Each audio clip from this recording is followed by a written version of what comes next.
Salama, princesse de l'Éternel, c'est sœur Béatrice. Alors, je me tiens devant vous euh, parce que j'ai un message à cœur à partager sur les persécutions. Du coup, voilà. Comment expliquer? Nous sommes tous dans la persécution, plus ou moins. Alléluia. Et quand on est persécuté, on va, on va se plaindre au frère ou à la sœur. On est attristé, on ne comprend pas pourquoi. Même des fois, on a envie de pleurer. Des fois, voilà quoi, on en veut au Seigneur, des fois même, hein. Des fois même, on en veut au Seigneur, alors que le Seigneur lui-même a dit que lui-même, il a été persécuté. Nous-mêmes, on sera persécutés. Nous ne sommes pas plus grands que Rabboni. Nous ne sommes pas plus grands que Rabboni. Le Seigneur lui-même, il a été persécuté. À combien plus forte raison que nous serons persécutés? En fait, quand nous sommes persécutés, nous sommes trop dans les murmures. Nous sommes trop dans les murmures. Nous sommes trop, alléluia, nous sommes trop dans les murmures. Alléluia, là, j'ai un verset en tête, là. La, la parole s'est faite chair. La parole s'est faite chair. La parole est lumière, en fait. Voilà, la lumière est venue sur terre. Mais les ténèbres n'ont point accepté la lumière. Et nous, nous sommes la lumière, hein. Et les ténèbres ne vont pas nous accepter. Les ténèbres ne vont pas nous accepter. Pourquoi les ténèbres vont nous accepter alors qu'ils n'ont pas accepté le Seigneur? Hein, qui nous sommes? Nous sommes personne, nous sommes que des créatures, nous ne sommes pas le Créateur. Alléluia. Si la créature n'a pas accepté la lumière du Créateur, à combien plus forte raison qu'ils ne vont pas nous accepter, nous aussi? La lumière que le Seigneur nous a donnée. Alléluia. Bien souvent, dans les persécutions, on se plaint. On se plaint. On a le cœur rempli d'amertume, de tristesse, même de rancune parfois. Et même parfois, on pense du mal de ceux qui nous persécutent. Alors que l'Éternel lui-même, il a dit, bénissez ceux qui vous persécutent. Bénissez. En fait, on doit bénir. Ceux qui nous maudissent, on doit les bénir. Ceux qui nous veulent du mal, on doit les bénir. Alléluia. Les persécutions, ça fait partie de notre appel. Alléluia. Hein, comme le Seigneur, il avait dit aussi, faites des nations des disciples.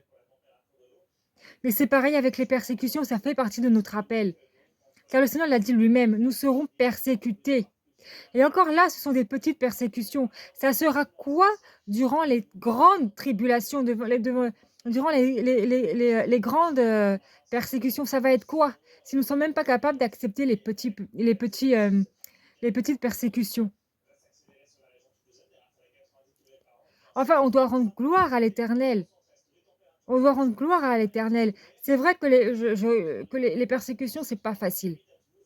Mais c'est une grâce immense parce que nous sommes traités comme le Maître a été traité. Nous sommes traités comme Rabboni a été traité. Et ça, c'est une grâce immense. Il a été craché dessus, nous serons crachés dessus. Il a été frappé, nous serons frappés. C'est pour ça qu'il a dit lorsque on nous giflera qu'il faut tendre l'autre joue. Alléluia. Nous ne sommes pas plus grands que le Maître. Nous ne sommes pas plus grands que le Maître. Les persécutions, c'est dans tout. On va être persécuté dans le dépouillement. On va être persécuté sur les messages qu'on propage. Peu importe les messages qu'on propage, on va être persécuté. Dans toute œuvre du Seigneur, nous serons persécutés. Dans toute œuvre. Et ouvrez bien, mes sœurs bien-aimées, mes sœurs, ouvrez grand vos oreilles. On sera persécuté pour toutes sortes de messages de l'Éternel. Alléluia. Nous serons persécutés pour toutes les œuvres que l'Éternel nous demande de faire. Alléluia. Le Seigneur te demande de te débrouiller, tu seras persécuté. Car en te débrouillant, tu seras à part du monde. Tu n'auras plus rien à voir avec le monde. C'est pour ça que je dis souvent que le vrai dépouillement, c'est coudre soi-même. Si tu achètes tes vêtements dans le monde, ce n'est pas le vrai dépouillement. Car on ne doit pas mettre les fils mélangés. Alors déjà, quand quand tu t'habilles tel que la Bible veut qu'on s'habille, nous serons persécutés. Parce que nous sommes obéissants à la lumière. Alléluia. Lorsque tu vas évangéliser, peu importe le message que tu apportes, tu seras persécuté. Car tu obéis à la lumière. Quand on obéit à la lumière, ça ne plaît pas aux ténèbres. Donc oui, nous serons persécutés, mais nous devons rendre gloire à l'Éternel. Nous devons rendre gloire au roi des rois. Oh, rakabashekelebe. Nous devons rendre gloire au roi des rois. Le Seigneur, il a été persécuté.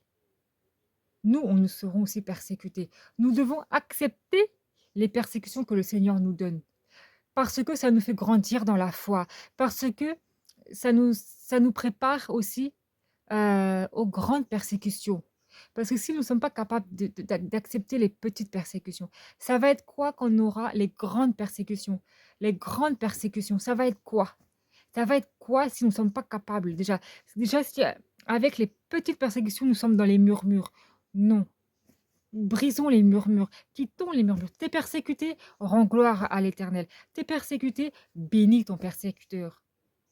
Ça se trouve, en bénissant celui qui te persécute, il va changer de comportement. Alléluia. Parce que ceux qui persécutent, c'est pas simplement les non-croyants, c'est aussi les serviteurs qui persécutent d'autres serviteurs. Parce que c'est pas la même lumière. Parce qu'il y en a beaucoup qui sont encore dans les ténèbres. Alléluia. Oh, rakabashekebe.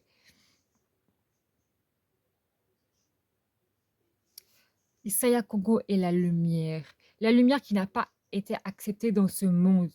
Il a été persécuté, il a été frappé, il a été craché dessus. Nous, ça va être pareil. Ça va être pareil. Comme je le disais, peu importe dans quel service on le sert, que ce soit dans le dépouillement. Parce que oui, le dépouillement, c'est aussi le service. Parce qu'une fois qu'on est dépouillé, on ne peut pas se taire. On doit parler. On doit parler du dépouillement, de la sanctification. On doit, comment dire, voilà, on sera persécuté dans toutes les œuvres de l'Éternel, que ce soit le dépouillement, que ce soit l'évangile, que ce soit dans la prophétie. Même dans la prière, alléluia, nous serons persécutés dans toutes choses du Seigneur. Mais on doit rester ferme, on doit rester ferme, on doit rester ferme, on doit rester ferme. Car les persécutions font partie de notre vie avec l'Éternel. Les persécutions, ça fait partie de notre marche avec le Seigneur. Hein. J'aime pas dire le mot chrétien parce que nous ne sommes pas des chrétiens, nous sommes des serviteurs du Seigneur. Les chrétiens, ce sont les religieux, les catholiques. Nous ne sommes pas des chrétiens, nous sommes des serviteurs, des servantes, des serviteurs du Seigneur. Nous serons persécutés comme le Seigneur a été persécuté, car nous ne sommes pas plus grands que le Maître. Nous ne sommes pas plus grands que le Maître. En fait, c'est un travail à faire à nous-mêmes. C'est un travail à faire à nous-mêmes. Même à travers les persécutions, on peut avoir aussi notre brisement. Parce qu'on a tous besoin d'être brisés. Et à travers le Seigneur, il peut utiliser ces persécutions pour nous briser, pour briser l'orgueil, pour briser le cœur qui est mauvais. Alléluia. Mais aussi, les persécutions, ça nous fait grandir, grandir dans la foi. Il faut surtout pas perdre la foi pendant les persécutions, parce que là, nous ne sommes pas encore arrivés aux grandes persécutions, nous sommes dans les petites persécutions. Alors, il faut tenir bon, alors il faut rendre gloire à l'Éternel, il faut prier, prier, dire à l'Éternel, fortifie-moi durant les persécutions, dire à l'Éternel, fortifie-moi pendant les persécutions, rends-moi plus forte. Rends-moi plus forte, que je ne puisse pas perdre la foi, mais que je puisse être accrochée à toi, Éternel Tout-Puissant. Alléluia. Oh, rakaba. Il y en a beaucoup qui vont perdre la foi. Il y en a beaucoup qui vont perdre la foi. Et, et, et je prie vraiment que aucun de nous tous puisse perdre la foi, mais qu'il puisse rester accroché à l'Éternel. Dans chaque persécution que nous allons vivre. Parce qu'on va arriver dans les temps difficiles. On va arriver dans les temps des persécutions très, très dures. Mais pour ça, nous devons déjà accepter les petites persécutions. Nous devons accepter les petites persécutions. J'avais vraiment très, très à cœur de parler de ça ce matin. J'avais vraiment très, très à cœur de parler de ça ce matin. Car c'est vrai que le Seigneur m'a beaucoup enseigné sur les persécutions. Parce que quand on est persécuté, lorsqu'on est persécuté par un frère ou une sœur, alléluia, Bah, on est là à murmurer. Nous sommes là à murmurer. Mais le Seigneur n'aime pas ça. Il n'aime pas les murmures. Le Seigneur n'aime pas les murmures. Quand nous sommes persécutés, nous devons rendre gloire à l'Éternel. Nous devons tout simplement être en prière et rendre gloire à l'Éternel. Quand nous sommes attaqués, on voit la gloire de l'Éternel par derrière. Mais c'est pareil avec les persécutions. On voit la gloire de l'Éternel par derrière. Il faut tout simplement faire confiance au roi des rois. Il faut tout simplement lui faire confiance. On doit faire l'Éternel de notre délice. Le Seigneur doit être un délice pour nous. Le Seigneur doit être un délice pour nous. Et rester dans la prière pour être fortifié durant les persécutions. Fortifié. Car si nous ne sommes pas capables de supporter les persécutions maintenant, qu'est-ce que ça va être durant les grandes tribulations? Qu'est-ce que ça va être durant les grandes tribulations? Déjà, quand nous avons des petites persécutions, nous murmurons, nous sommes là dans les murmures. Nous sommes là dans les murmures. Non, arrêtons, arrêtons tout ça parce que c'est pas bon. C'est pas bon. Il faut qu'on arrête tout cela. Il faut qu'on ait un cœur humilié, qu'on ait un esprit humilié et qu'on apprenne, chacun de nous, hein, parce que ça me concerne aussi, donc que chacun de nous dise gloire à ton Saint-Nom, l'Éternel, pour ces persécutions. Gloire à ton Saint-Nom, parce que ça nous enseigne aussi à nous humilier devant l'Éternel. Parce que c'est vrai, nous sommes trop nombreux à se plaindre lorsque nous sommes persécutés, nous sommes trop nombreux à se plaindre. Oui, nous sommes persécutés. Et alors? Et alors? Ça fait partie de notre marche avec le Seigneur. Ça fait partie de notre marche avec le Seigneur. Ça fait partie de notre marche avec le Seigneur. On ne peut pas y échapper. Toi-même là, hein, si tu te dis là que tu marches avec le Seigneur et que tu n'es pas dans les persécutions, alors pose-toi les bonnes questions. Remets ta vie en question. Parce que la vraie marche avec le Seigneur, c'est dans les persécutions. Si tu dis marcher avec le Seigneur et tu n'es pas persécuté, ça veut dire que tu n'es pas dans la volonté parfaite de l'Éternel. Ça veut dire que tu n'es pas dans la volonté parfaite de l'Éternel. Les persécutions font partie de notre vie. Les persécutions font partie de notre vie. Que ce soit dans le dépouillement, que ce soit dans l'évangile, que ce soit dans la prophétie. Peu importe comment nous servons le Seigneur, nous serons persécutés. Car ça fait partie de notre marche avec le Seigneur. Ça fait partie de notre marche avec le Seigneur.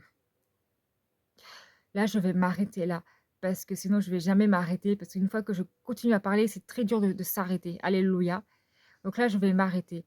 Mais quand vous êtes persécutés, rendez gloire à l'Éternel. Ne soyez plus dans les murmures. Ne soyez plus dans les murmures. Alléluia. La parole déclare que nous serons dénoncés par nos frères et sœurs. Ça ne veut pas dire tout simple, ça veut pas forcément dire nos frères et sœurs des mêmes parents. C'est aussi spirituel, les frères et sœurs spirituels aussi. Alléluia, c'est un tout. C'est les frères et sœurs spirituels, c'est les frères et sœurs charnels aussi. C'est un tout. La parole, la Bible, là, nous prévient déjà des choses à arriver, à venir. Alléluia. Donc, on ne doit même pas s'étonner. On doit tout simplement rendre gloire à l'Éternel. Nous devons tout simplement rendre gloire à l'Éternel.